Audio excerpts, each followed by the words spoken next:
Well, good morning. It's a bit of an overcast morning, but as you can see, I'm in a beautiful setting. This is Damflask Reservoir again, and as promised, I said I'd come down and tackle this deep water.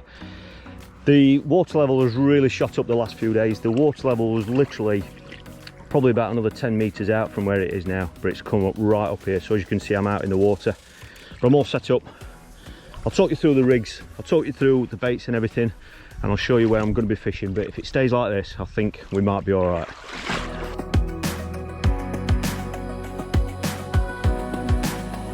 Well, the first thing everyone asks about is the ground bait and the baits that I'm going to be feeding. So as you can see, I'm keeping it simple today. When I get out on the box, I'll tell you why I've made the selections that I've made today.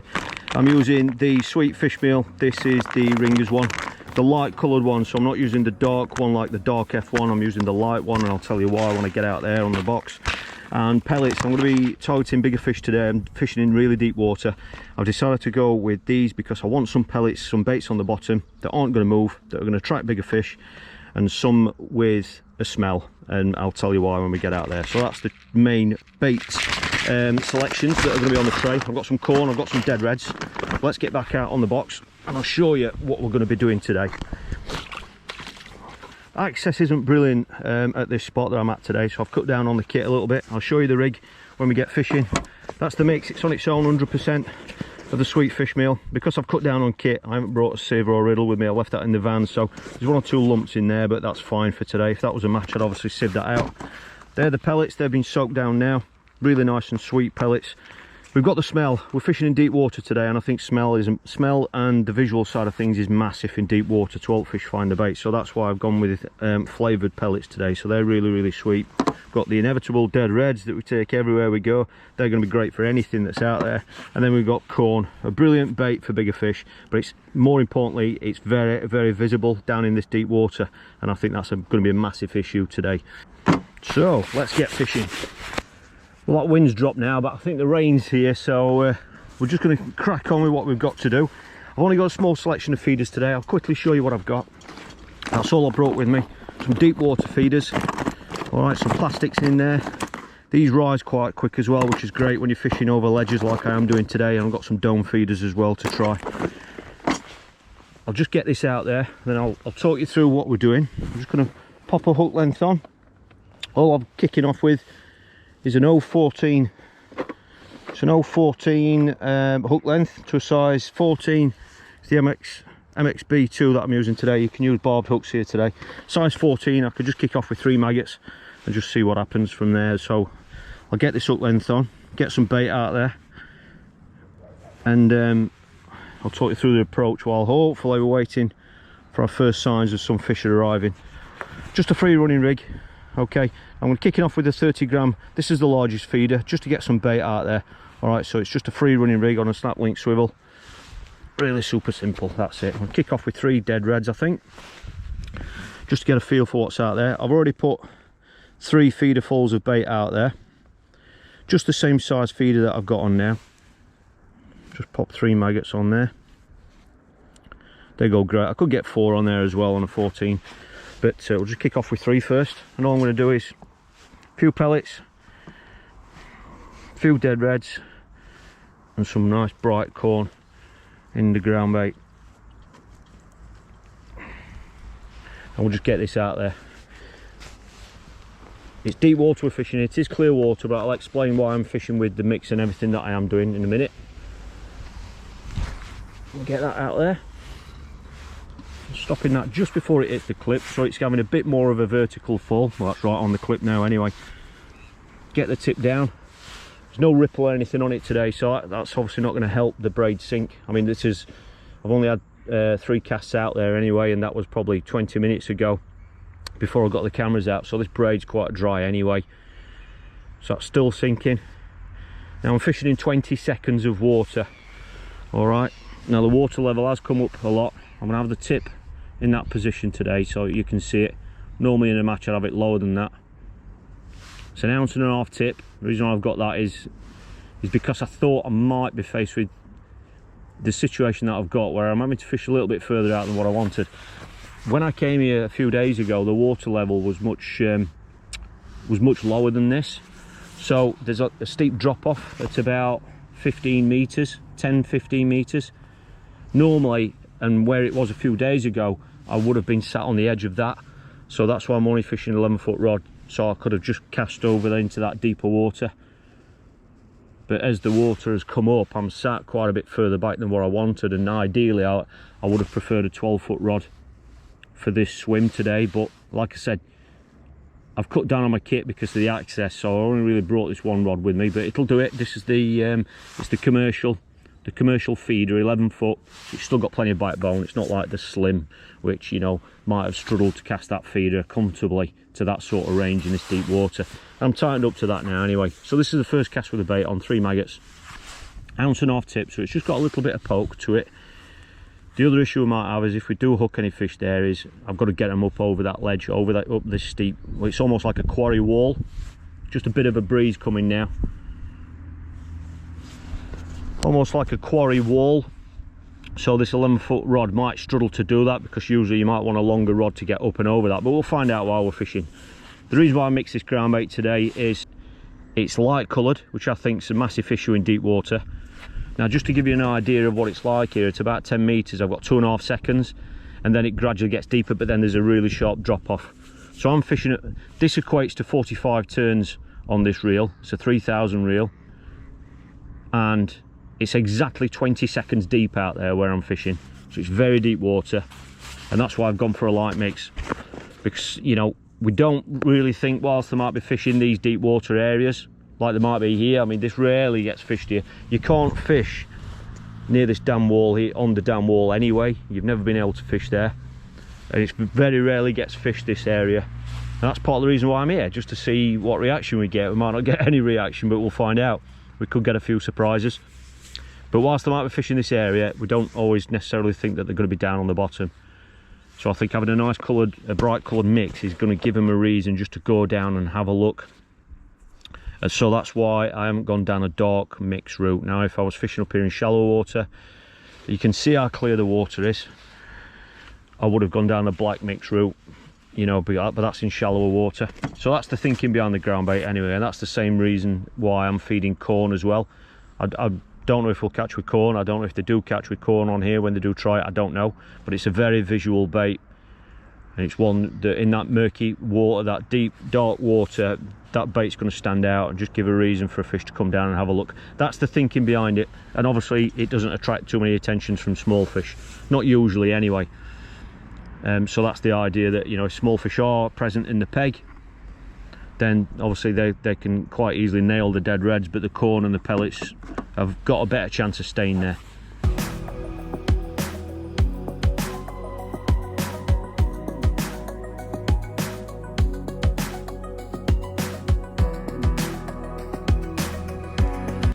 Well, that was a lovely pull. This is my 4th cast. I've got to admit, it's going really cold now. That wind's coming into me. There's more rain coming. I don't know if this is going to be a big perch or not. I don't know. I say big perch, a perch. But it's the first fish. I just want to try and make sure I can get it up and over this ledge. But it's just really refreshing to see that tip move. It's complete unknown where I'm fishing right now. Let's have a look what it is. Is it a skimmer? It is. Look at that. Fantastic. Brilliant. Well, that's in beautiful condition. Look at that. Absolutely beautiful fish. Nice chunky. The hook bait's well down, so really taking the bait down. What a beautiful looking fish. Look at that. Absolutely immaculate. Stunning. 3 red maggots. Let's just get this hook out. Always carry a disgorger. See how easy that came out then. Beautiful fish, very welcome. I had no idea if we were even going to catch, to be honest, on these pegs, but that's a cracking start. Not been fishing long either, so let's pop him back. Let's see if we can catch some more. Off you go, mate. No keep net today. I don't put my net in on these sessions. The bailiff's just been round, and when the bailiff says to you, "What are you doing fishing here, Jamie?" It doesn't fill you with loads and loads of confidence, does it? He was here a few days ago. He's actually coming fishing here today. He's fishing right round to my left, right round into that bay, and they've been catching fish there, which is nice to hear. Had I known that this morning, I might have gone there, because I've been told it's just as deep there, but I'm not quite sure. I think it might be a bit deeper here, but it's more of an unknown here, and that's part of the reason why I wanted to fish here. So again, just a few maggots, a few dead reds, a few pellets and some corn. I'm going to stay quite positive at the moment, get some bait in. Like I said, I've only had 4 or 5 casts now, and that's a fish. That's a brilliant start. I think when you're fishing in this sort of expanse of water, there's so much water here, you've just got to be positive with it, with the feeder and, you know, and everything about it. Even if the fishing's going to be difficult, I think you've still got to be confident. I'm not saying you've got to keep on casting and casting and casting with a big feeder like this, but I think you've got to put some bait in. Certainly you've got to put ground bait in, lots of ground bait, just to give the fish a reason to come to have a look at you, and just to have a look at, to go down and have a look on the spot that you're feeding. But you can slow the casts down, just leave it in a little bit longer and that sort of thing, but I think you've still got to stay positive with it. So that's it, really encouraging. That's it, the feeder's at the bottom now. Just tying up to that feeder really nice and quick. It wasn't a really positive bite by any means, it was only a little indication, which to me is good. I kind of like that, because hopefully it meant that the fish was on the feed, actually feeding. It had got its, you know, it's actually got its head down, feeding and grazing on the bait that we've been putting in.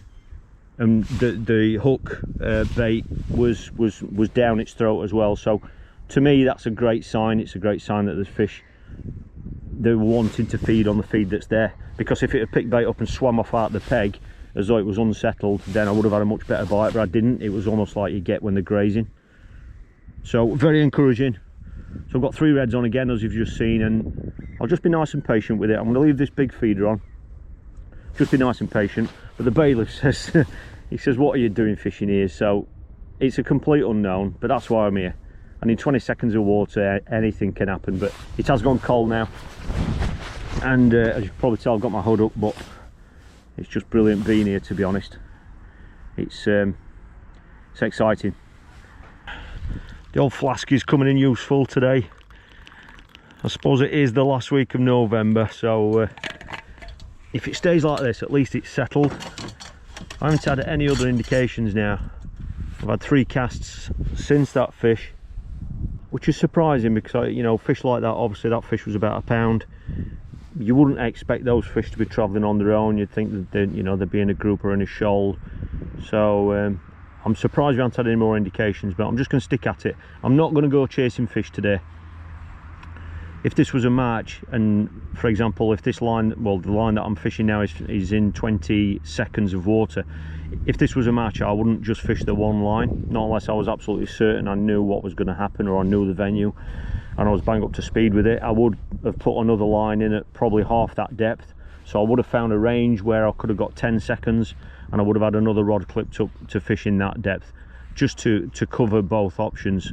So if this was a match now, I would probably be looking at that 10-second line, 10-second deep line. But obviously I'm not going to do that today. This is a session, and I want to stick it out. Fish can rock up at any time on venues like this, so it's just a case of just keep bait going on that one spot, and hopefully we'll get a visit. Well, that's nothing on corn. Oh, that's locked up. I know it's quite rocky out there, but I mean, that was right in it. That feeder never moved. It never moved before it was actually locked up. Yeah, I've got a feeling that the more rocks out there than what I realised.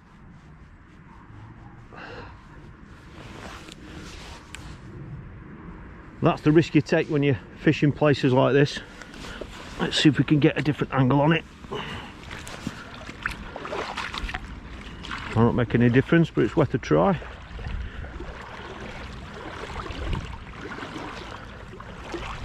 Really shallow bar here. The water's so clear. And look how far away I am from the box now. I've only got boots on, I haven't got waders on today. Let's see if we can just get a different angle on this. I don't think it's going to make it. Oh, it has. No, it's cut me off. Just all the lot's gone. So whatever that was, it was really sharp. I didn't really pull that much at all. That's an 8 pound shock leader, and it's cut me off.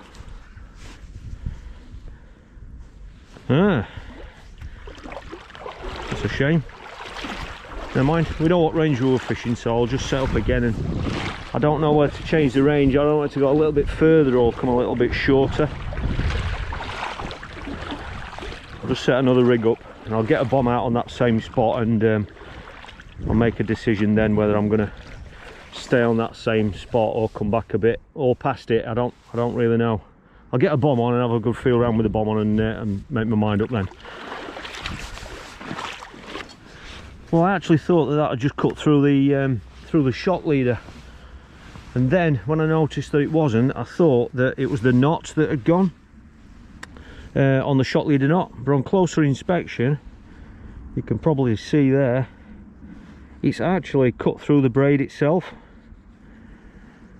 So the rocks down there are obviously, you know, it is snaggy, but there's some very sharp rocks down there. That's actually cut through the braid itself.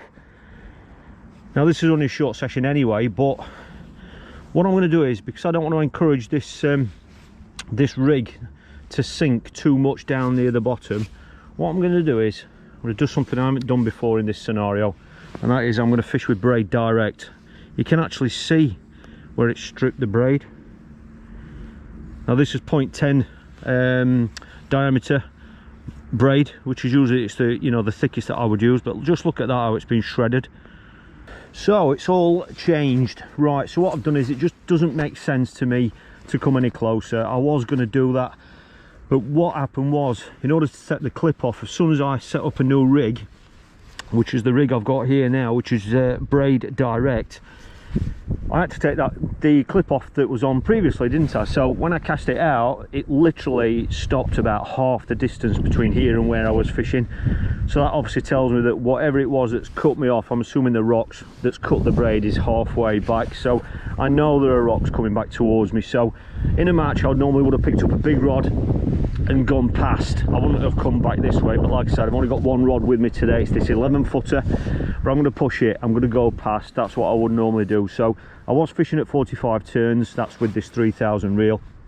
I've now gone 10 turns past that, so I'm now at 55 turns, which is not a range I normally fish with this style feeder, with this rod. The wind does keep getting up a little bit, but I'm sure I can fish that range all right. I've just put 3 feederfuls of bait in on that new line, because I'm on a new line now, 10 turns past where I was. It's a free running rig.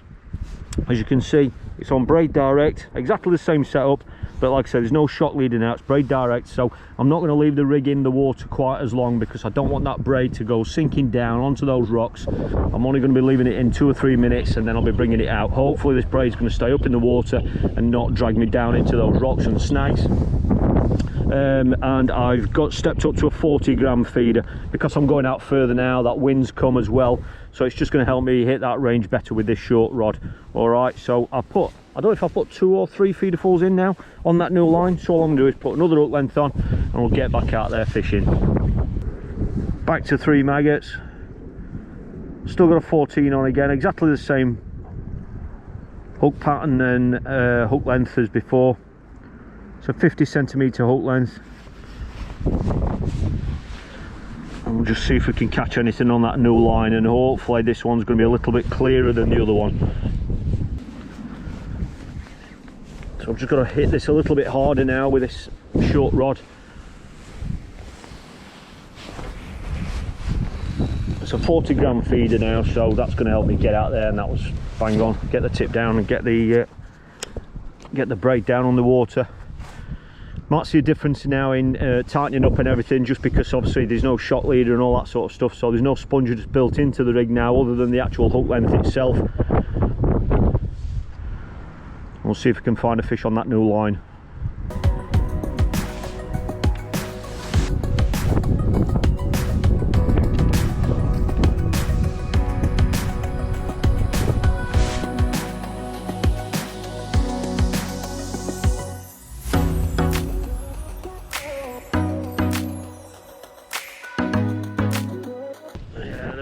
rocks out there. I honestly thought I had a first indication on that cast out. Just a quick knock, picked up speculatively, hoping there might have been one on. The feeder just fishing on rocks. There's snags there. The bait has gone, as you can see. I'm not putting anywhere near as much feed in. Still got the 40 gram feed on. It's not the really big one, it's the smaller one. So I've just cut back on the feed now. So all I'm putting in now is about a dozen pellets, half a dozen maggots, and a couple of grains of corn, and that's it. Because now we're not fishing for a massive weight of fish or anything daft like that. I just need to catch an extra couple of fish. So I'm cutting back on the feed now to see if I can just pick off a fish before the end of the session. That wind's still coming and it's still very cold. My eyes are running, my nose is running, but I guess winter is almost here, isn't it? I honestly expected one or two perch kicking about, even if the skimmers and bream didn't get their heads down. But even with the bomb on, I'm really surprised that I haven't picked anything up on that. Feeder's was locked up as well. It's everywhere. In fact, that's caught up on a rock really close in, just here. I mean, it is locked up out there as well, but that never. Oh, it's pulled free now. It's just everywhere I cast it, and that's locked up in again. Oh dear. I got it out of one snag. I've had about 5 turns on it and it's gone straight into another one now. It's just so rocky out there. It's that one's come free now. Something grabbed it then as well. Yeah, it's incredibly rocky out there. It's all the way back. I can feel that against the braid. Might have even stripped the hook length. Yeah, it stripped the hook length.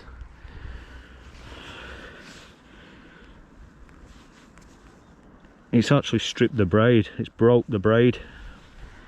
As you can see, that's where the hook length was attached. That was a little bit longer, and then that's where the loop was for the hook length. But I think this braid's going to need checking as well, because I've got a feeling it's going to be damaged coming back up the braid now. But just can't get to the fish at the minute with this kit. You tell us it's all shredded there, look. See how it's all shredded just above the rig? Yeah, that means it's going to need a new braid, I'm afraid, a new spool of braid on this. But the rocks are just really making it difficult. Well, I'm afraid the peg has been the winner today. We did snare a fish, so that's great. We've avoided the blank, but everywhere I've cast within 55 turns, it's just been so rocky. I just haven't been able to present the bait. I wish I'd got the long range gear with me so I could have gone further out past those rocks, but I didn't have that gear with me today. But I hope you've enjoyed this bit of a session video on this very unpredictable reservoir. If you have, please give the video a thumbs up. And if you want to see more videos like this and you don't want to miss out on any future ones, then please just hit subscribe. And you might want to consider becoming a channel patron by checking out the channel just there, which is Patron TV. So thanks for watching, and I'll look forward to seeing you in the next video on Thursday.